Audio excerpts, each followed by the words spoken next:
Hello everybody and welcome to IGTV, a production of New York City Metro InfraGard Members Alliance.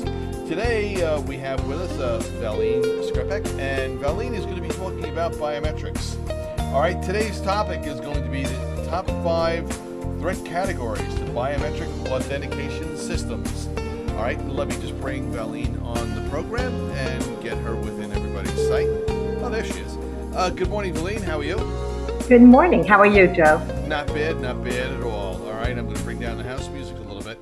Well, Valene, go ahead. Why don't you take off? You've got some pretty healthy material to cover here.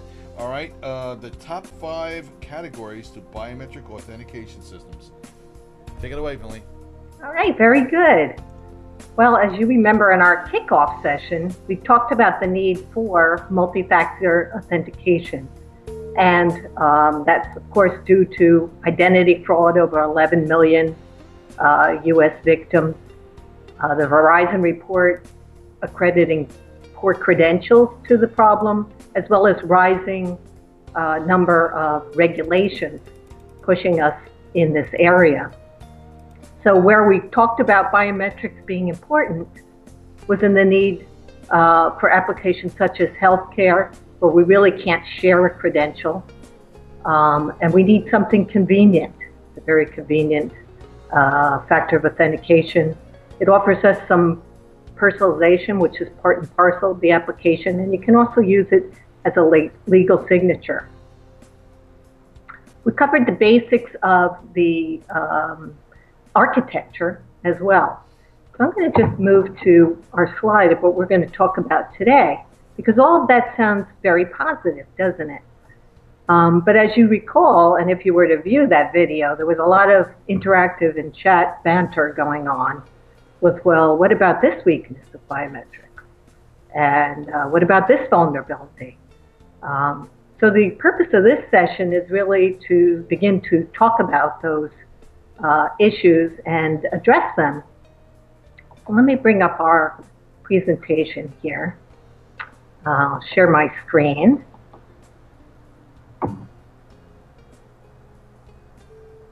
Can you see that? Yes, we can. All right, very good. Well, the good news is regarding vulnerabilities associated with biometric authentication systems, there have been over 10 years of work in the area of standards bodies, etc., in both U.S. and international, as well as some papers. So it's been formalized in recognition of the need to do so and the importance to do so. So we can use these as a basis going forward. And just specifically to let you know, I'm posting those on my website and blog, ibiometrics.com, for people who want to reference those.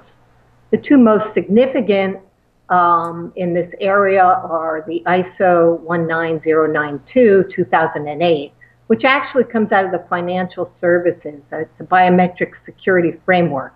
This is a guidance type of standard similar to the standards we're used to, where there are controls and recommended procedures, etc., and you would tailor that for what you're doing.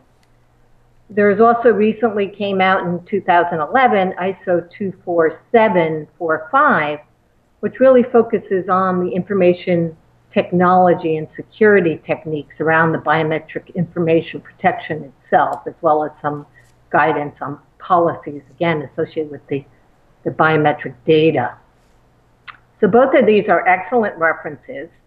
They are ISO standards. I kind of have, it's kind of unfortunate, of course, large organizations, no problem paying the fee to download them, but for smaller groups that could be an issue.